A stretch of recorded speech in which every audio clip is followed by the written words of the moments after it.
When I came to, I was almost lulled back to sleep by the gentle rocking of my bed. It took me a minute to realize that wasn't right. Why in the heck was my bed rocking? I sat up and clutched my head from the pain that shot through it. Ah! I cried out. My head felt like I got hit with a hammer. Then I remembered the car crash. Someone had ran into the passenger side of my truck, and I must have struck my head on the window. Was I in the hospital? Looking around the dark room, I tried to let my eyes adjust. I could make out shapes of things, but I couldn't see clearly because it was pitch black. There was a loud sound of a motor, and I could hear people walking above my head. This was definitely not a hospital. The acrid smell of cigarette smoke and diesel fuel stung my nose. I wrapped my arms around my waist as I struggled to comprehend what was happening. I didn't have to wonder much longer because right then a door opened from what looked like the ceiling, causing a bright light to shine in. I cupped my hand over my eyes, the sudden brightness causing my already pounding head to become unbearable. It was then I saw the stairs underneath the door, before a pair of Jordans appeared on the first step. A sinking feeling came over me as I watched the jean-covered legs come into view. By the time the t-shirt clad torso with the big gold chain materialized, I already knew who it was. Rashid continued down the steps with a huge smile on his face. He flipped on the light. "Oh, good, you're awake," he said as he came further into the area. I drew myself up, backing up until my back hit the wall, but he didn't come near me. Instead, he pulled out one of the chairs from the table that sat in the center of the room and straddled it. As I looked around, I realized I was in the belly of a boat. It wasn't a real big area. It was about the size of a small studio apartment. There was a little stove, sink, and fridge against the far wall. In the center of the room was the table Rashid sat at. There were two doors to the side that probably led to a closet or a bathroom. My gaze fell back on Rashid, and the way he looked at me caused chills to race up my spine. "Where am I?" I spat, wanting to get up and claw his eyes out. He chuckled. "On your way to Cuba." "Cuba?" I cried, not expecting him to say that. Hell, I thought I was somewhere on Lake Michigan. "Oh my goodness, why?" "To pay off your husband's debt." "What debt?" He leaned back in his chair, laughing at my fear. "Shorty, you asking all the wrong questions. What you should be asking is what I'm gonna do to you if you don't do what I tell you to do." Anger shocked through me. He had taken me away from my husband and child, my nana. To hell with him. What was the worst he can do, kill me? Damn you, you can go straight to hell. I folded my arms, frowning at him, so he could see how serious I was. I hated Rashid. I know that was strong language and a horrible way to feel about my husband's brother, but I hated him with everything I had in me. He reached into his pocket and took out his phone. "How did I know you were going to say something like that? Which is why I went on to make arrangements for your grandmother and that little bastard. If I make this call, they're going to know what hot metal feels like when it pierces their skull." Oh my goodness. I stared at him for a while, trying to determine whether or not he spoke the truth. I mean, I know he hated me, but Eve was his niece. Surely he wouldn't hurt her. The smirk on his face said differently. And for the first time since waking up in this strange place, I began to feel panic. "Think, Monica. Don't lose your cool." "You lying," I told him. He chuckled. "Your family was the first thing I went after. You see, if my brother hadn't been so busy over there playing house with your ass, he would have seen that everything he and I have built together is tumbling down." He lifted his hat and ran his hand down the top of his wavy head. "Now, I'm trying to be nice and just get rid of you.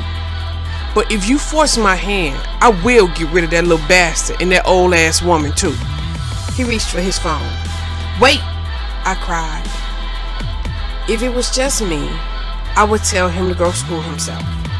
But Eve and Nana, I couldn't take a chance with their lives.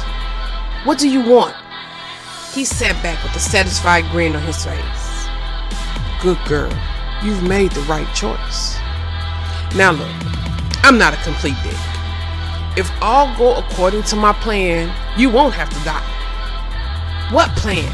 You're speaking in circles. I can't understand you, I hissed, letting all the hate I felt for him bleed into my voice. Oh, my bad. Look, let me simplify it for you. Kaleb and I owe a man a lot of money. This is a big, bad man that's gonna start killing people if he don't get paid. You, my sweet Monica, are gonna be gifted to him to pay off our debt on your back. My being instantly rebelled against going anywhere near another man in that way. I could not believe my ears. You gonna sell me into slavery? He grinned. Yep. But what if he don't want me? Instead, he want his money. He stood from the chair and walked toward one of the doors. Now see, I thought about that, which is why I did a little shopping. He reached in for a bag he had hanging on the rack. Once you put on this little number, he gonna be all over you. He handed me the bag, but I didn't take it. Come on, big sister, let's not play these games. His free hand went toward his phone. I snatched the bag from him. With the grin still on his face, he sat down on the bed next to me. But before his body could even touch that little dirty mattress, I was up and off it. He smiled at me as he stretched out on it, putting his arm behind his head. Damn, baby, you agile. No wonder my brother was over there sprung out on you. He pointed toward the little bathroom with his other hand. Go in there and freshen up. Use the makeup and stuff in the bag. If when you come out, I don't want to F you, I'ma make that call. No questions. Tears came to my eyes as I shook my head. Rashid, don't do this. It's gotta be another way. My words must have angered him because his face contorted in rage before he jumped up off the bed. There was another way, but your punk, whipped ass husband wasn't trying to hear me. Now his wife gonna pay what he should have. Half of everything he got is mine, but he choose to stun on me like it ain't. So now he gonna pay whether he want to or not. He gonna have to live with the fact that because he made the wrong choice, another nigga gonna be dipping between his wife's pretty thighs, tasting that sweetness he thought was only his. My tears were now running down my cheek. But can't you see this ain't right? I'm his wife. No. What ain't right is you coming along effing up my brother's head. You got him walking around reading Bibles and stuff. My brother was a damn legend before you brought your ass into his life. Now go in that damn bathroom and change before I make that call and destroy your world. He reached for his phone, but I ain't wait around to see him use it. After locking myself in the Matchbox bathroom, I fell to my knees and wept, feeling so helpless. How had it come to this? Rashid was deranged. He hated me because his brother loved me. Dear Yah. Dear Yah. Stormy's words came to me. Learn how to pray to Abba Yah. He does answer prayers and he's listening. Dear Father, I cried out. Please don't leave your servant forsaken. Help me, Father, please. Hurry up, girl. We ain't got time for all that bull. Rashid yelled from outside the door. I stood and looked at myself in the mirror, cringing at the sight I made. There was dried up blood in my hair. I reached up and I felt the knot just inside my hairline. The wound had scabbed over, but it was still very sensitive to the touch. There was also a bruise on the side of my face from where he had punched me. With hands that shook, I took out all the makeup and things he had in the bag. I used the washcloth to clean away the dry blood. It took everything I had in me to apply makeup on my face to cover up the bruises, when it was the last thing in the world I felt like doing. When I was done and my face was pretty again, I pulled the dress out of the bag and I had to force myself not to cry and ruin the makeup that had so painfully applied. It was a red maxi dress, but it would cover nothing. The top of it was just straps that I had to tie around my breast. However, my stomach and back would be left out on full display.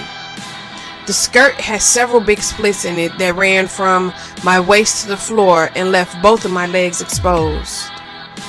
There was a pair of red heels with straps that would tie up my leg to match. When I was dressed, I stood staring at myself in the little mirror, disgusted with the view. Just like the last time I wore something I was ashamed of, I let my hair fall around my face and shoulders. How ironic it is that we've come full circle. And once again I find myself dressed in a way to play the whore for another mob boss. Kaleb, I whispered, needing him so bad. I wondered if he even knew I was missing. Would he try to find me? Would it be too late? Come on, man. You've had enough time, Rashid yelled. I frowned down at my phone, thinking about ignoring it as I was eating my lunch. But when I saw the number, I dropped my fork and picked it up. Yeah, boss. Shit. Look, I don't know what happened. James, one of the men I put on guarding Monica, yelled through the phone, accompanied by the sound of tires screeching. Quickly, I pulled open the drawer, taking out my Ruger, putting it in the holster I wore on my lower back. They grabbed her, man. Who? I yelled, sprinting across the shop to my truck. My phone beeped. I looked down at the number and felt myself move into the first metamorphosis. It was Landis, the man I had on the boarding house. I clicked over and I heard shots. In the back I could hear Eve crying. Landis! I yelled in the phone as ice settled into my veins. Somebody was getting ready to die. There was another shot before the sound of tussling. Landis, hold on, man, I'm on my way. I got in my truck and I stepped on the gas before clicking back over to James. Who was it? I yelled, trying to hold on to my temper. I needed to be able to think clearly. It looked like your little brother. I couldn't tell for sure because they wore masks. I'm headed in the direction I think they went, but it was an ambush, man. They hit her car and grabbed her. In all the confusion, boss, damn it, James, I hissed, cutting him off, in no mood to his excuses. If something happens to my wife, I'm going to rip you apart. I hung up the phone and I dialed Teeny. Boss, he said in the phone. Rashid grabbed Monica. I growled so angrily I could barely speak coherent words. I need you to go to the warehouse and gather the supplies. Bring out everything. Prepare for war. Tell G to meet me at my place. Them niggas got Eve. I hung up the phone and I dialed one more number. It was my last conscious act before my rage settled in, taking over my limbs. Aki, they at my house. They got my family. I'm getting ready to lose myself. All I see is red. After that, I let the phone slide from my ear as coldness settled over me. I had become the Reaper. I would be satisfied with nothing less than destroying everything and everyone that laid one hand on what was mine. When I pulled up to the boarding house, I barely put the truck in park before I was out of it, sprinting across the yard. My brain had become a computing predator, taking in everything around me as I went, feeding me information as needed. There were several cars here that didn't belong.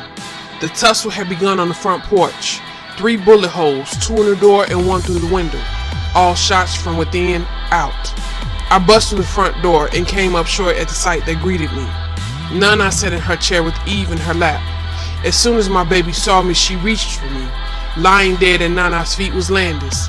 Next to him, an unknown, dead. Against the wall, another unknown, dead. An unknown young man between the age of 20 and 26 stood over Nana with a gun to her head. His hand was shaking.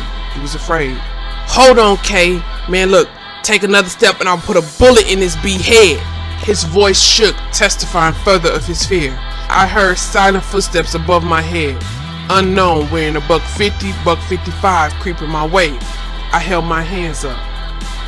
Hey yo, calm down, shorty, I told him. Come on out with that heat, man, he said, nodding towards my waistband. Unknown approaching me from behind. You alright, Nana? I asked as I eased my gun out of my back holster. She nodded her head. I'm alright, baby. "Yo, get his gun," unknown number one said to unknown number two that had finally made it to stand behind me. He snatched the gun from my hand, his hand shaking, unknown number two also afraid. For just a split second, a beam of red light flashed against unknown number one's temple. "It's alright, fellas," I said, calm and easy, lifting my hands as if I was going to put them behind my head. I made eye contact with Nana, and for just a moment I put my hands over my ears. She frowned, but she duplicated my movements, bringing her hands up over Eve's ear. Seconds later, a single shot filled the air before unknown number one's brain splattered against the wall.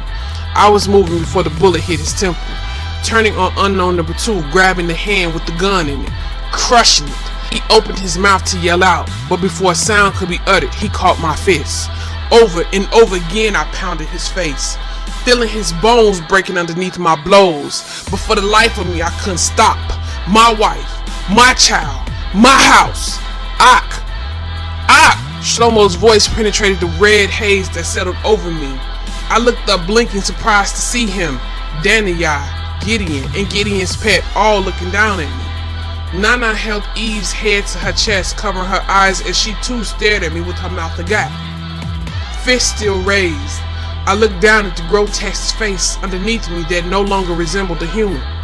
I jumped to my feet and I pulled my daughter out of Nana's arms, hugging her close. "Boss," G said, coming through the door, "we have to go. Jaquan just gave your brother a lift on one of his planes to Miami. He said he didn't know the girl they carried was your wife." "Monica?" Nana cried out. "Tell him call his pilot. Turn the plane around." G's shoulder slumped as she shook his head.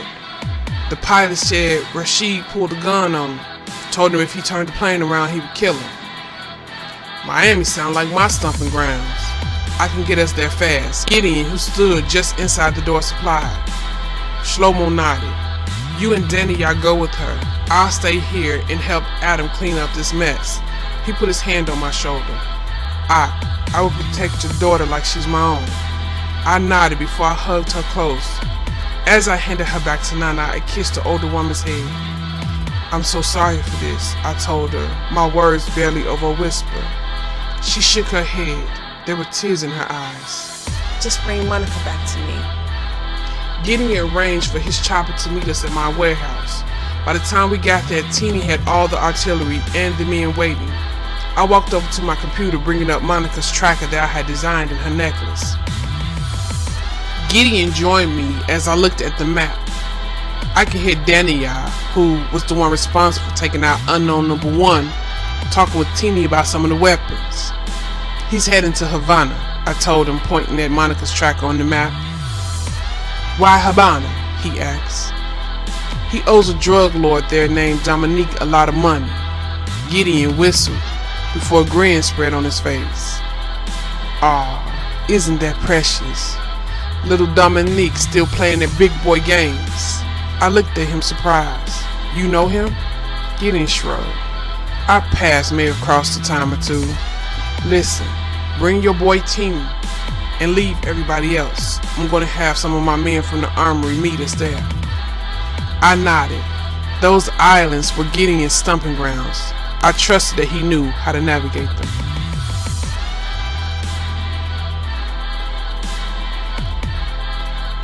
When I emerged from the belly of the boat, several Hispanic men with guns stared at me. I wrapped my arms around myself, feeling exposed. One of the men licked his tongue out and did something very lewd toward me. I looked away from them into the shoreline as the boat docked. If I wasn't on my way to be gifted to a strange man as his whore, I would have thought this island was beautiful, even though the tropical air was hot and muggy. Every now and again, a gentle breeze blew, lifting my hair off my shoulders. For a moment, I closed my eyes, envying the wind that was free. When I opened them, a Hispanic man was reaching for me to help me off the boat. The sun had just begun to set, and it looked as if the pier that may have been busy during the day was slowing down. I wanted to cry out for help, but the people on the island seemed afraid of the men with the guns. They held their heads down as they hurried past them. One thing was for sure, we were not in America anymore. Rashid had brought a few of his guys with him, but they were outnumbered. And for the first time, I noticed that they all had a nervous energy about them, including Rashid. It was almost as if they were as afraid as I was. The Hispanic men laughed and joked with them, but at no point did they lower their guns. This was not a friendly visit. We were greeted by a short, stubby man in a shiny suit. He wore a smile on his face, but he was not friendly either. He was a killer. I knew it like I knew I was in a whole lot of trouble. Suddenly, the threat had shifted past Rashid, who had no power here. Rashid, how are you, brother? The boss has been waiting to hear from you. Come, he's at the club. I will take you to see him. We were all led to several trucks that met us at the dock. As we rode, I stared at Rashid, who was so nervous he had developed a case of restless leg syndrome. His shifty gaze kept watching each man in the truck with us and their weapons. Oh dear Yah, I was in the middle of some mess. Rashid looked like a little boy way out of his element. You better do the best you can to please Dominique, or he's gonna give you to all his men. You won't survive the encounter, he whispered to me as we followed the short man in his shiny suit into a very seedy looking club. You, come with me, another man said, grabbing my arm. I turned to look back at Rashid for help, but he didn't look my way. He just continued on into the club. My heart was pounding so hard I could hear it over the Latin music that filled the building. I tried to snatch my arm away from the brute, but it only caused him to dig his fingers painfully into my flesh as he nearly dragged me up some stairs and down a long hall. He came to a stop at a door with a Spanish word written on it. I had passed Spanish class with flying colors, but I had no idea what the word said, and I had no time to examine it because he opened the door and shoved me in. You stay in there until it's time. Then he shut the door. I turned around and I saw that I wasn't alone. There was a girl in the room. She was young and beautiful, and judging by the tears in her eyes, very afraid. As I headed her way, I looked around to what appeared to be a dressing room, although it was fairly empty. "What's your name?" I asked, coming to my knees in front of her. She wiped the tears from one of her eyes with her hands. "Alita." I had to strain to hear her. "Where are we?" "Hell," she muttered in a very thick accent. Her words didn't bring me any comfort. "What are you doing here in hell?" She sat up and she dried her eyes with her sleeve. "My papa was late on his payments to Don Dominique, so he took me for sex till Papa comes up with the money." Now that I was able to get a better look, I could see that she was only a child. "How old are you?" 14. My hope that I would be able to reason with this Dominique fella sizzled and died. There was no reasoning with a man that forced a child to have sex with him. Tears came back to her eyes, and before I knew it, I pulled her up in my arms, hugging her close. And I could tell she was afraid because she clung to me, needing the comfort that only an older woman could bring. As I held her, I prayed to Yah again, but this time I prayed for us both. We needed a miracle. Sometime later, Rashid walked through the doors that was opened by another Cuban man with a gun. The closer he got to me, the clearer the desperate look in his eyes became. "Come on, you have to dance for Dominique." He grabbed my arm, but I snatched it away from him. "Are you crazy? I'm not dancing for him." A grin came to his face, although it was without humor. "If you don't dance for him, we both dead. And not just you, your family, and mine. He would exterminate our very existence." He was not making demands now. He was pleading with me to save our lives. As I stood, I had to pry Alita's arms from around my waist. "Don't go, miss," she cried. "Shh, sweetheart. Everything is going to be all right," I told her, although I doubted my own words. As I followed Rashid and the man with the gun out the room and down the hall, he confirmed my earlier thoughts. "Yo, my meeting with Dominique didn't go as well as I thought it would. He said that if you are not all that I claimed you to be, he gonna put a bullet in both our heads instantly." The guard pushed me out on a little dinky stage that had a dirty red curtain covering it. Rashid gave me one last look before the guard led him away. In that look, he told me to dance like I had never danced before. The music changed on the loudspeaker and a very erotic tune began to play. I had to turn off my fear and turn on my professional. My life depended on it. And as that curtain rose, I did just that.